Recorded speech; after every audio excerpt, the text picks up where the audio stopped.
Dear participants, welcome to this virtual session on gender, entrepreneurship and trade, integrating data for better insights. We're organizing this event as part of the ISI World Statistics Congress. My name is Anu Peltola and I am the Chief of Statistical Analysis Unit at the United Nations Conference on Trade and Development, UNCTAD. We're delighted to host this event and have invited several interesting speakers to tell you more about measuring gender inequality in international trade. UNCTAD is a Geneva-based UN institution supporting developing countries to access the benefits of a globalized economy more fairly and effectively. The statistics team at UNCTAD produces more than 150 indicators and statistical time series essential for the analysis of international trade, economic trends, foreign direct investment, and external financial resources, and many others. We are the custodian agency of several Sustainable Development Goals indicators related to trade, finance, and development, and carry out pioneering projects to develop new statistics for better policy. We started the conceptual work on gender in trade statistics a few years ago and are currently carrying out development projects with the EU DG Trade, and we're pilot testing new indicators of gender in trade with several countries of Eastern Europe and Africa, jointly with the UN regional commissions. In this session, we will examine the cross-cutting issue of how to measure the impact of globalization on women and men. Globalization and its main driver, international trade, may affect different groups of people in different ways. Achieving gender equality and empowering all women and girls is one of the goals of the 2030 Agenda for Sustainable Development. Addressing gender inequality in the economy and in international trade is essential for improving women's livelihoods. To formulate appropriate policies, however, first we need to understand the mechanisms of how international trade affect women and men. And for this, we need better and more granular data that can be linked across topics. National statistical offices are particularly well placed to respond to this emergent cross-cutting data needs, drawing from their existing rich data sets. The session will present initiatives, research, and statistics obtained by linking business, trade, and social statistics to improve the knowledge base on gender perspectives in trade. Our speakers will showcase different approaches from the Nordic countries, Canada, Georgia, and Africa. Without further delay, let me present our speakers. Our first speaker is Henri Luomaranta, Head of Statistics at Statistics Finland. He will explain how to achieve better data on gender in trade by integrating official statistics data at the micro level. He applies the UNCTAD conceptual framework on gender and trade to approach the problem and will look at whether the Nordic countries have achieved gender equality in trade. Our second speaker, Marie-France Paquet, is the Chief Economist at Global Affairs Canada. She will speak about how to assess the potential economic impact of trade agreements on gender. She will focus on ex-ante assessments and a new modeling approach developed by Canada with a labor market model.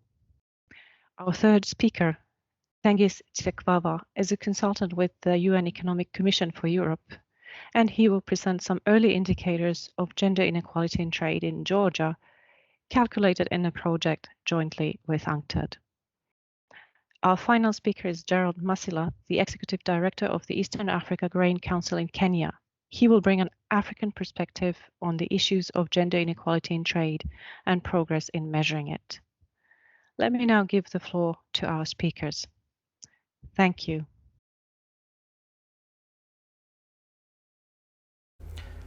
So in this presentation, we explain how to achieve better data on gender in trade by integrating official statistics, and ask if the Nordic countries have achieved gender equality in trade. So before going any further, let us pause for a minute to reply to this question, which is really a fundamental one. Why do we care? There's of course a long literature that analyzes international trade, multinational enterprises and firm heterogeneity, which provides insights to a variety of topics. The results basically underline the fact that globalization has diverse and complex effects on people, all depending on the context and circumstance. So in order to have a systematic assessment on any of these, it is important to have official statistics that are sufficiently integrated and allow better multivariate analysis on these topics. So specific to this session, we know from the literature and by the mere fact that men and women tend to concentrate into different industries. Trade and trade policy will therefore surely have gender differentiated effects. Of course, in order to achieve the goals of sustainable development, we would need to consider and understand these gender differentiated effects, as trade is really the fundamental driver of modern economies. It cannot be analyzed in isolation, even in official statistics. We need to incorporate something we call a research mindset and be able to present data with breakdowns that consider these new policy areas and emerging needs. So what I'm presenting here is the Uncat Framework, which is a useful tool to that end, as it presents the different issues or angles on how to look at the problem. It accounts for a broader set of indicators, breaking down the issue to preconditions. So what are the factors behind equal participation to trade, and to outcomes and impacts, which delineate short and long-term effects.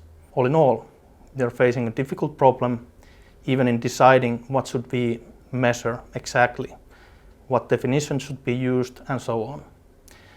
But we have to start from somewhere. And this is why we built on previous work on microdata linking, which are often done together with other statistical offices, in particular in the Nordic countries. We have built in the Nordic countries a database which links together many statistical sources, which we view as a very nice basis for providing new statistics that respond to emerging data needs. In particular, the system we have built incorporates investments, performance data of enterprises, births and deaths of enterprises, and international trade data. The database also incorporates employees of the enterprises with their characteristics. So all of these are linked with business register information and a unique enterprise ID, so that these units can be followed over time. So what we have established is the ability to provide a better accounting of heterogeneity of firms, that is, the actors behind international trade. And we have spent quite a bit of time in analyzing trading status, so how the firm is participating in trade. We have analyzed size, because different sizes have implications in job creation and in ability to export. We have analyzed ownership issues, because dependencies through enterprise group relations domestically and abroad influences the ability to trade and availability of resources. We have looked at age to account for life cycle effects and the process of creative destruction. So next, I'll present our newest experimental statistics, which are indeed a result from a project we did together with the OECD. And these statistics allow us to respond to some of the gender issues raised earlier. So what we have been doing is to develop something people refer to as the extended supply use tables. These tables incorporate the microdata to supply use tables using the breakdowns shown in the previous slide. Through that, we can derive the input-output tables and the production function of the economy. And this allows us to derive very rich indicators on the role of gender in trade. I encourage everyone to have a look at the report shown in there. which provides all the necessary details to replicate this exercise. So with this kind of a lengthy background on the methodology and reasoning, we can have a look at a few key indicators. The first figure here shows really the basic reason why we can expect that the trade will have a gender differentiated effect. We have there ordered the industries with the highest female to male participation rates. The figure shows that the highest female to male ratios are found in residential and social work industries, personal activities and human health services. And these are not the highest paid industries in the economy, nor are they particularly open to trade. Now this one is fairly complex, but it is a key figure. It shows the jobs embodied in domestic value added, exports by gender, and firm trading status in 2018. So there are directly embodied and indirectly embodied jobs in those bars side by side. Direct refers to direct participation to trade, i.e. that the firm in question is trading itself. Indirect refers to the fact that the firm is participating indirectly as part of the value chain or as a supplier to the exporting firm. We learned that women are underrepresented in two-way traders that are directly trading, as around 58% of jobs found in two-way traders depend on domestic value-added exports, but only 17% of the employees directly dependent on GVCs are women. So accounting for indirect GVC participation will sharpen this analysis, as women are slightly better represented in indirect exports in non-traders, as many non-exporting enterprises employ relatively more women and are in the upstream of the value chain of exporting firms. So the final figure, it provides a snapshot of a particularly interesting analysis on the pay gap discussion between women and men.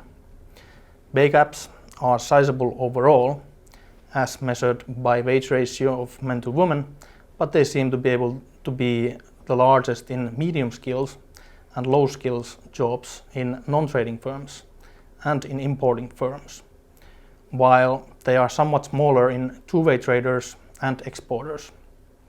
So highly skilled women face the smallest pay gaps in exporters. This indicates that while international trade may exacerbate the pay differences between women and men at the aggregate economy level due to segregation, women who are working in exporting industries are relatively better off than their counterparts producing goods and services for the domestic economy only. So we are ready to conclude. So statistical offices can do more to help policymakers by integrating micro and macro data. These are cost-effective ways to produce new statistics. We do not need to collect new data by introducing surveys, but the question is really about investing in statistical infrastructures which allow linking of data across statistical domains. We have seen interesting insights from Finland when it comes to the analysis of trade and gender.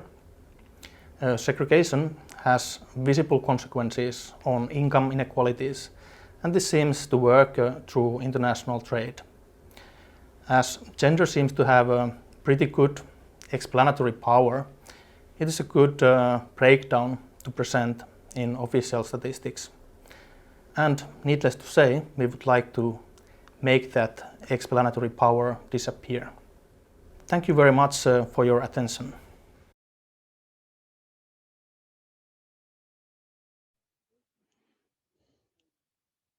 Good day to all of you. Thank you for joining. My name is Marie-France Paquet. I'm the Chief Economist at Global Affairs Canada. And today I will present you how to assess the potential economic impact of a trade agreement on gender. So Canada's embarked on an inclusive trade approach a few years ago, and we'll look at the different dimension: gender, immigrants, Indigenous people. We want to understand and make sure that all segments of society can participate into international trade and benefit from it as well. We do recognize that some barriers to trade exist and that trade liberalization effects have not necessarily been equal for men and women. So we have different portions of this research agenda. So we do have some exposed analysis of different FTAs and its impact on gender. We also look at women-owned small and medium-sized enterprises, their role into international trade, the barriers they face. We have quite a good body of research on GBA plus, so gender-based analysis plus of our free trade agreement, chapter by chapter, in the case of the Canada, US, Mexico agreement. But today I will be talking to you about the ex-ante assessment. So the traditional way of doing it is we use a computable general equilibrium modeling approach. And of course, it allows for a lot of sectors, a lot of countries in the model. We put the new terms of a free trade agreement. We run the model. We let sectors adjust, across sectors and over time and a few years out, we look at the potential impacts. So what we can see, of course, is changes in terms of trade, changes in trade patterns. We want to know in terms of exports and imports and production, consumption, income, and overall GDP. So that is pretty standard. Of course, the main shortcomings are that we don't get any information on the well-being of different economic agents out of these type of models. And the labor market actually offers no friction at all. It is assumed that we have full employment at every point in time. So that is, of course, a big criticism of this type of approach, as we recognize that in real economic life, at every point in time, we have a bit of unemployment. So the new model that we have developed at Global Affairs Canada introduces a labor market module. So it is our typical CGE model, augmented, if you will, by a labor market module. So we do have complete working age population, this aggregated by gender, occupations. We have 8 occupations, income, and it includes unemployment and people not in the labor force. So that is definitely a big departure from traditional modeling. So we have an intertemporal labor market adjustment with an overlapping generation structure in it. So that allows us, of course, to let sectors adjust to a trade shock, of course, and workers can go from one occupation to the other as they age throughout the time frame within the model. So we have an intertemporal occupation transition matrix that allows people to move from one occupation to another, or from an occupation in period T to unemployment or not in the labor force in the following period. So the type of data that so the new features, of course, will allow us to have overall economic impact assessment as usual, but it will allow us now to have disaggregated potential impacts on labor by gender, occupation, and age group. So the richness in the results, of course, means that it is very demanding in terms of data to be put in the system to develop the labor market module. So we use 2 main sources from Statistics Canada, our national statistical agency. One is the Census of Population 2016, and the other one is the Survey of Labor and Income Dynamics, which is a longitudinal survey from 1993 to 2004. So we use that to develop the said transition matrix. So the first set of data is simply to say, okay, these are how out of the census population that we have, men and women are separated in terms of different types of occupation. What you can see is we have a lot more male in the managers category than we have female. And for example, we have a lot more male in machine operators and drivers than women. And we have, let's say, in terms of clerical administration, a lot more women than men in that category. Okay, so that is based on actual data from the population. Then we have with the Survey of Labor Income Dynamics, we devised this mobility matrix for men and we have another one for women. So they are different, and they take into account actual real data in the Canadian economy. So this tells you that at period T, most of the managers that are men will remain managers the following year. Some will go to professional categories, some will go to the unemployment categories, and some will move out of the labor force. Okay, from the laborers, so most of them will stay laborer the next period. Some small proportion will go unemployed, and some will go not in the labor force. Okay, so the diagonal tells you the percentage of people in that occupation that will remain in the same occupation the following year. So we have new entries in the model. We have unemployment, as I said, and people not in the labor force. Okay, so we have said matrix for men, and we have a different one for women. Okay, so in this particular case, 85% of women that were managers at period time T will stay managers the following period. Some will be not in the labor force, a bit of unemployment, and different movement across occupations. So what it means is that when we shock the model with the trade agreement, with the difference in tariff concessions by different countries, it will allow the model, the labor markets, you've got demand and supply, and the labor will be able to be adjusted and with different types of workers. So there is an adjustment between men and women. So we have a high substitution elasticity between male and female workers in Canada. Then you can also substitute between different age categories of workers. Okay, so we have an elasticity there that is also very high. But between occupation, it is a lot more difficult to replace, let's say, a manager with a laborer. So in which case, the substitution degree based on the transition matrix is a much smaller, 0.35. Okay, so then what do? We've done this labor market module to see the impact on gender for the first time in the context of the Canada-US-Mexico agreement. This is a bit of a special modeling exercise because it is one where we go from the baseline, in which case it would be no NAFTA, which is a North American Free Trade Agreement, because that was the US position. You either sign a new deal called CUSMA, or we withdraw from NAFTA. So the baseline in this particular case would have been no trade deal, no NAFTA. Okay, so we run the model as usual. So we put all the concessions in terms of tariff rate quotas, rules of origin, and the like. And we get the usual suspect in terms of output of variables. So the impact on GDP, terms of trade, different components of GDP, factor markets. And then at the very last line here, you have the new variable overall, and tells you the percentage change on the number of jobs in the economy as a result of that new agreement.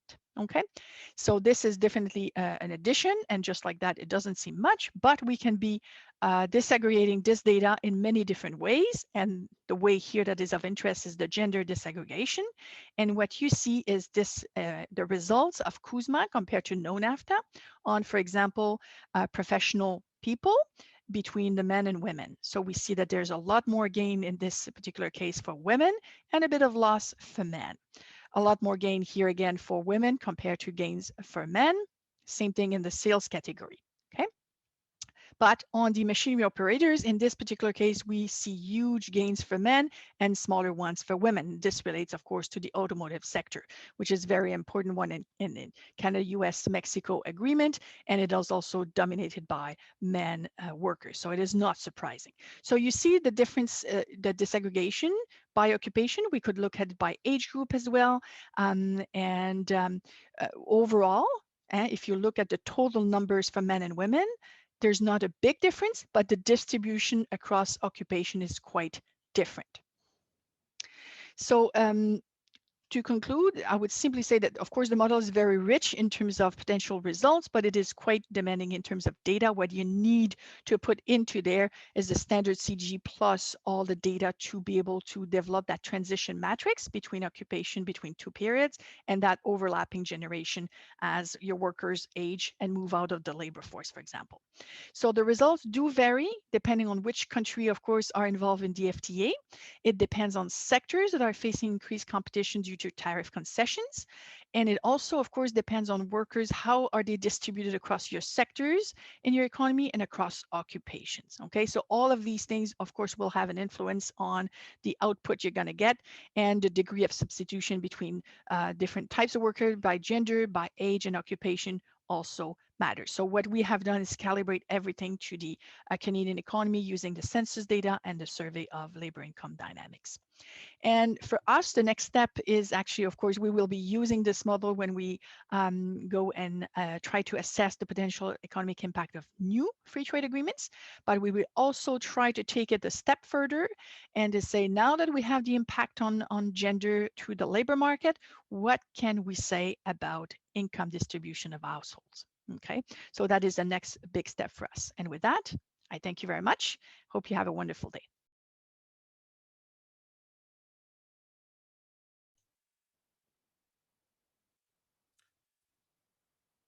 So our presentation is on early indicators of gender equality in trade in Georgia.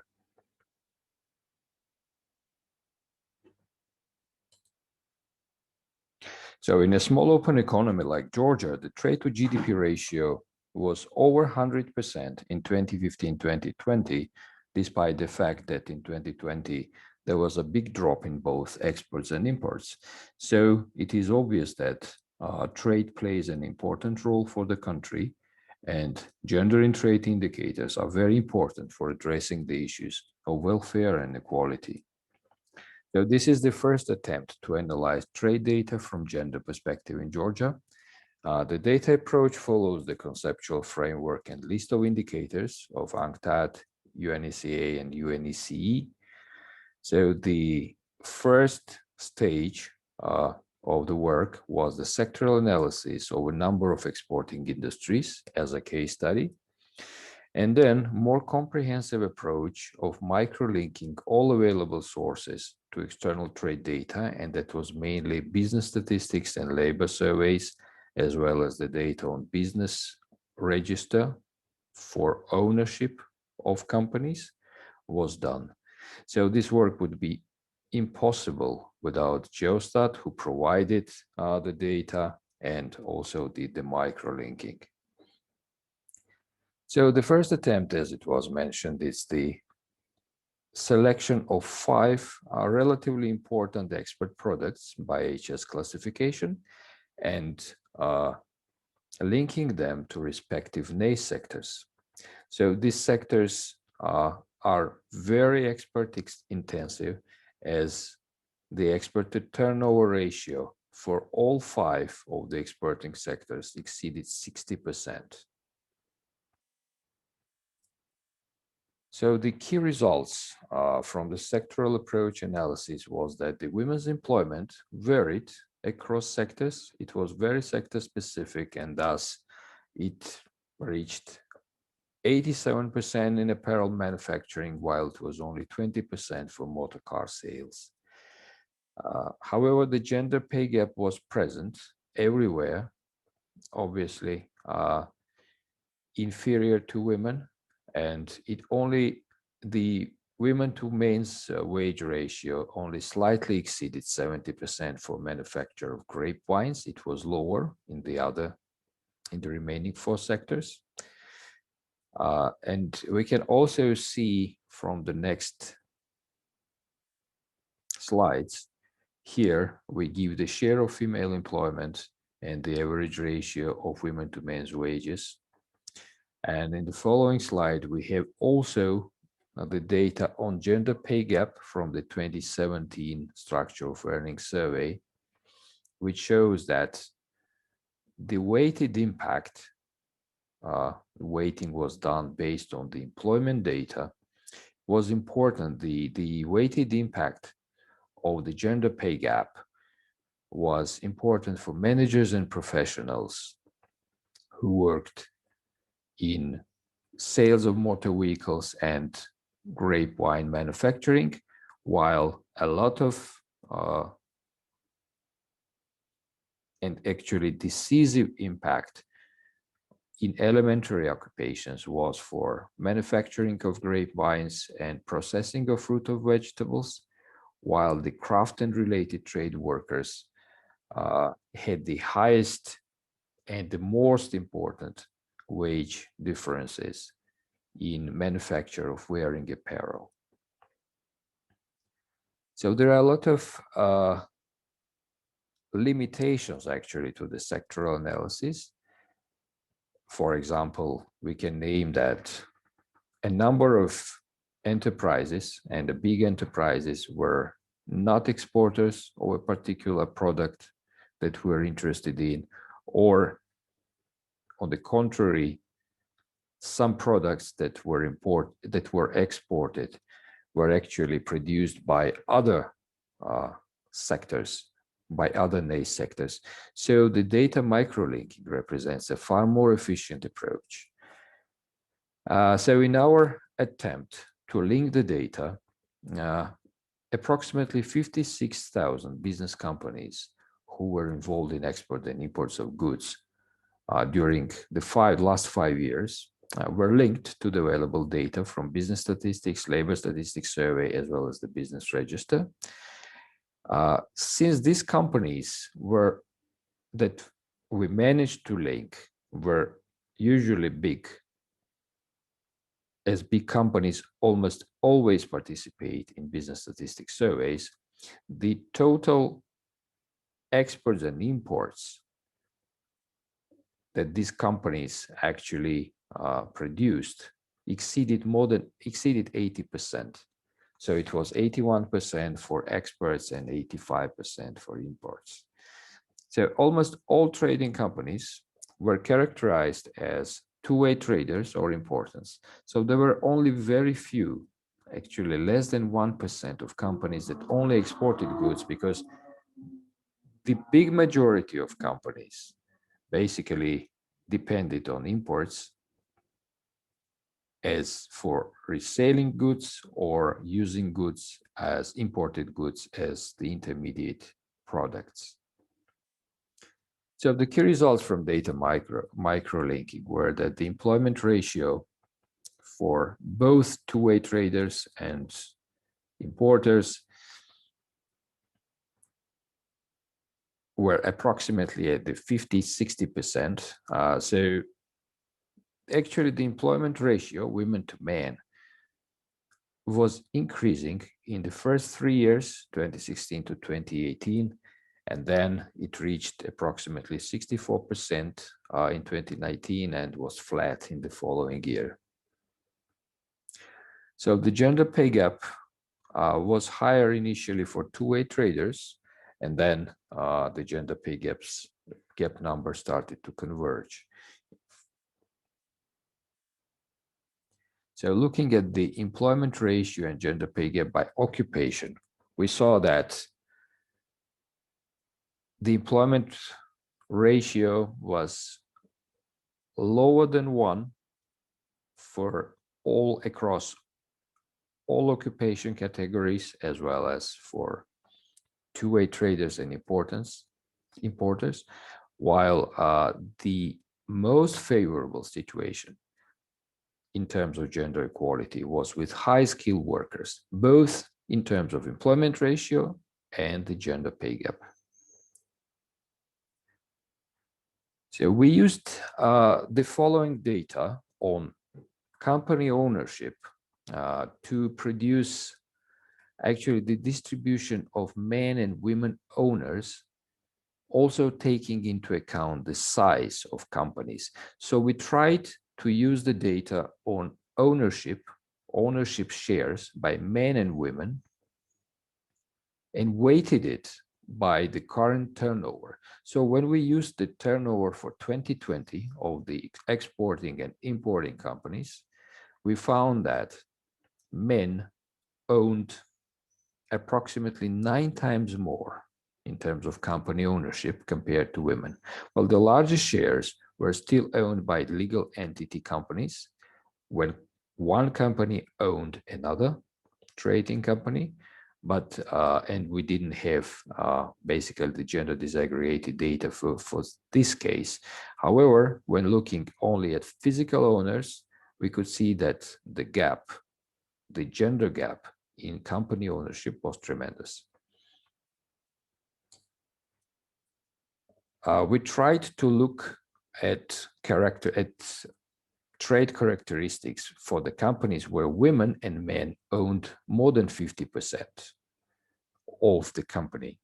And in case of women, we can see that both the employment ratio and the gender pay gap are much more favorable than in the companies that are owned by men. So basically, we can conclude that significant gender pay gaps are present when we use both the sectoral and microlinking approaches. In general, women's employment is lower to men's employment. However, it was sector specific, and as we saw in apparel manufacturing, the number of women was more than 80% of the total workforce. So the most protected from gender inequalities was the group of high-skilled workers. And we also saw that women's share in company ownership was considerably lower than men's ownership, and women-owned enterprises were more favorable for women's employment and wages. The general conclusion from the exercise was that the microlinking approach represents a preferred way. It's much more flexible, and it allows to actually produce more indicators in the future, and it has a significant potential for producing different types of trade data. So this was the end of the presentation. Thank you for your attention.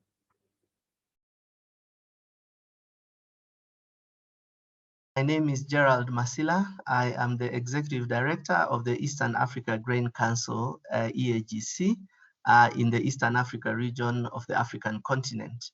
The Eastern Africa Grain Council is a regional membership organization for grain value chain stakeholders, and the members of Eagc include grain traders, grain farmers, producers of grain, grain processors, and we also have members who are associate who provide services and solutions to the sector.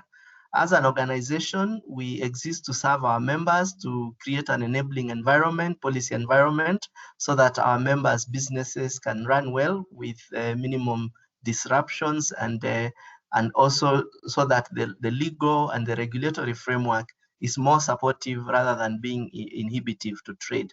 We also do trade linkages for our members, particularly cross-border trade, and we do solutions to improve trade. We provide market information. We have a data collection system and network where we monitor market prices and cross-border trade and report on a daily basis to our members. And we also do training and capacity building of our members so that they can become good professionals in structured commodity trade. Today, we are pleased to join you to discuss this very important topic about data and data needs around informal cross-border trade and looking at how it affects gender. So the first item I will discuss is the challenges of gender equality in trade in Africa, looking at our experience at Eagc, because we are very much involved in trade. We are essentially a trade facilitation organization.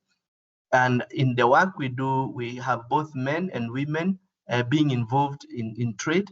And so when you look at how trade is structured, both formal trade and also informal trade, and more so trade that involves cross-border transactions, we have noted that over the years, there's always this gender inequality and this issue where women, because of the social norms, because of the cultural aspects about life, we find that women get very disadvantaged starting from the time they are girls. So you find the girl child from birth going to school and eventually going into the labor market and going into trade.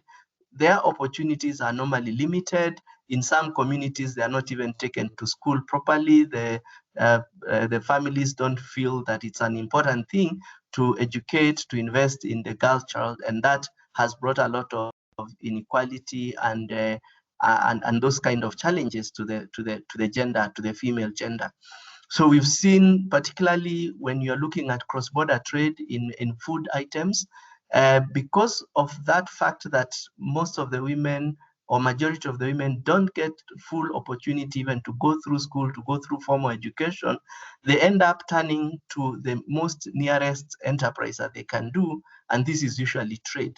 So we have noted in most of the cross-border trade activities in most of the African countries, the majority of the cross-border traders are actually women, and they are women because this is the one opportunity that they are able to get because of the disadvantages they get when you look at their potential entry into the other sectors. And then when you now find them operating and doing their trade across the borders, we also notice some very specific challenges to the women gender in terms of, number one, the facilities at the border points usually don't consider the fact that there are women who will be working across there, and therefore you will not find facilities that are supportive to the women, including even things like sanitation and those kind of facilities. Secondly, information becomes quite a challenge for the women to access, to know what's required in the market. And they also suffer inordinate amount of effects around corruption and even insecurity. Being women, they end up being harassed by the border security officials, and therefore they sometimes even get their wares taken away from them. And because they cannot physically defend themselves, it becomes a big challenge. So we've seen in most cross-border trade activities, like I've mentioned, you have the women being the majority, and they are not there by choice. It's very much by default. And as you find them there, they then are operating in an environment that is not supportive to them, and they end up suffering much more challenges compared to their counterpart. And this is a big issue when you look at the trade aspects and the gender inequalities around trade. Now, when then you try to come up with some interventions, some solutions around that, we have noted that there's need for data because you will realize that a lot of the informal cross-border trade ends up not being recorded at all. Formal trade, because you have the documentation, you have got the clearing happening at the borders by the clearing agents. That data is available through the National Bureaus of Statistics, and it's there in official trade statistics. However, informal cross-border trade data is hardly available, particularly when the harassment gets to a level where these informal cross-border traders, majority of whom are women, find it hard to even walk across with their wares on the across the formal border points. They end up to find other channels, other informal channels that they can utilize to pass, and as a result, their trade data, that trade data is not at all picked. And this leads to an understatement of the national trade statistics because of the fact that this data is not collected. And secondly, majority of the traded products across the border informally by the women traders mainly are agricultural products.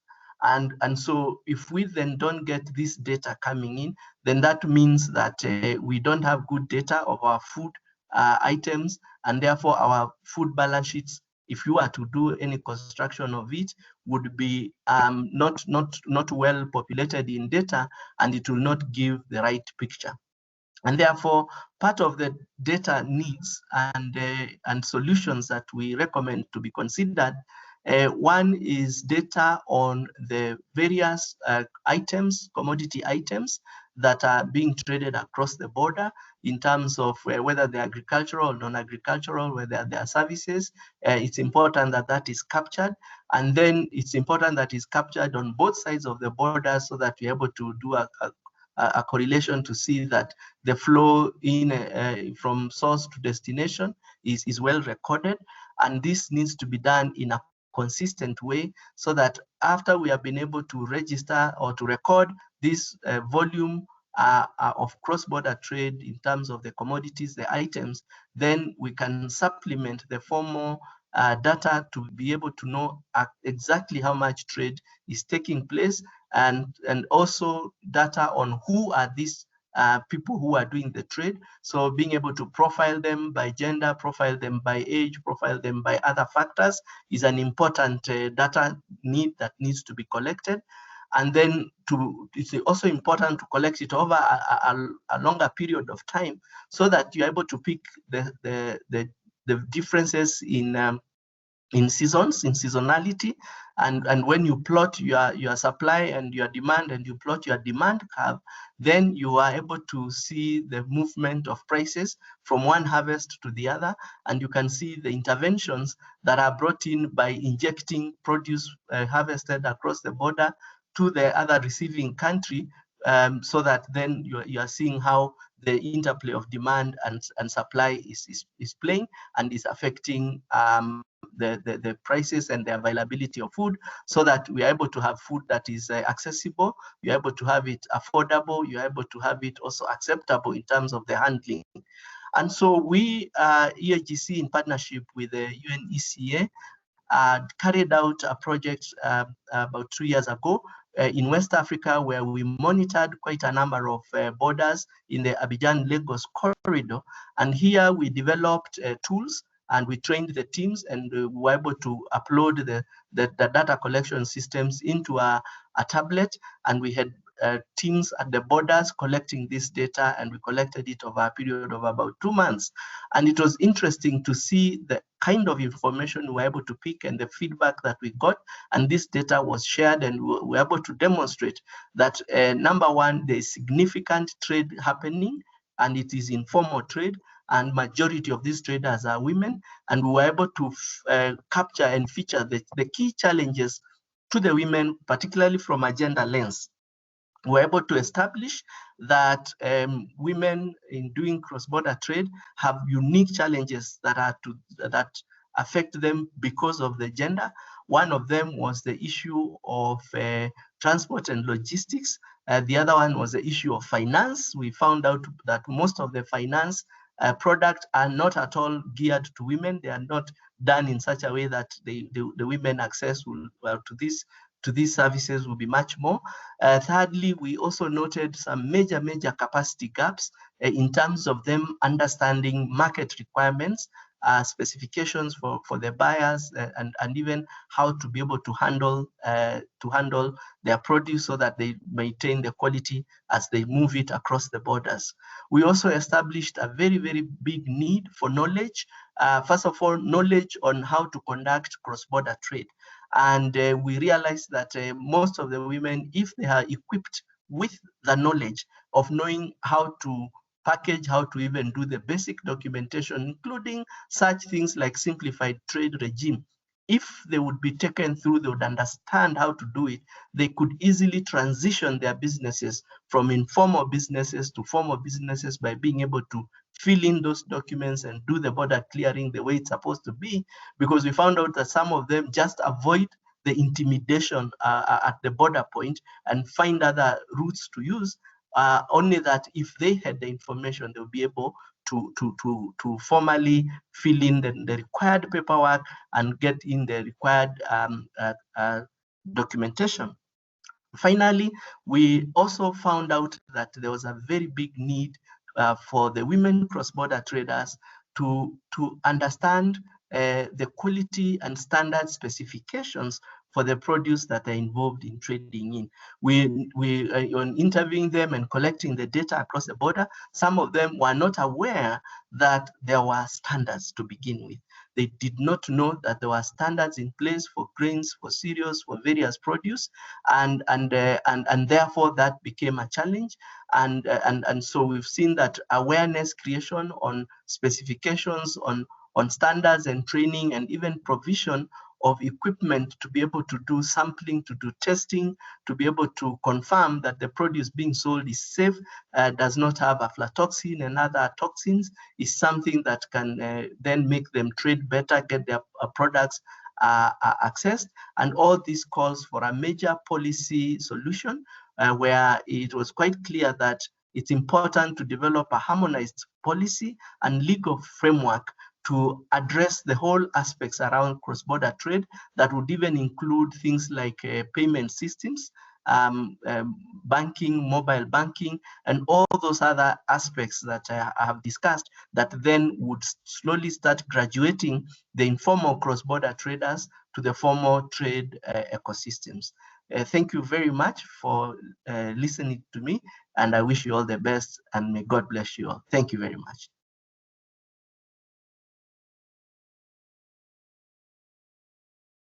Dear participants, to conclude, I would like to thank our speakers for their insightful presentations and for bringing various approaches, the rich experiences in measuring the impact of international trade on men's and women's labor force to the table.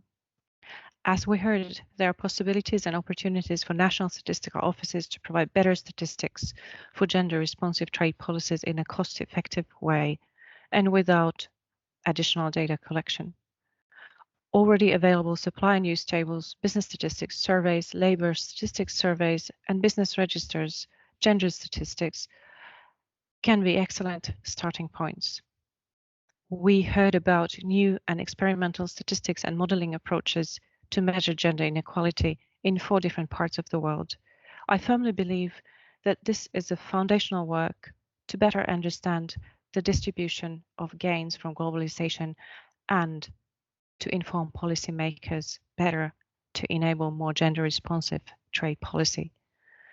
At UNCTAD, we look forward to continuing our work on methodologies, guidelines, and advocating for more inclusive statistics for sustainable development. Please get in contact if you want to learn more about our work in this area. Thank you for joining us, and I'm looking forward to seeing your new gender in trade statistics.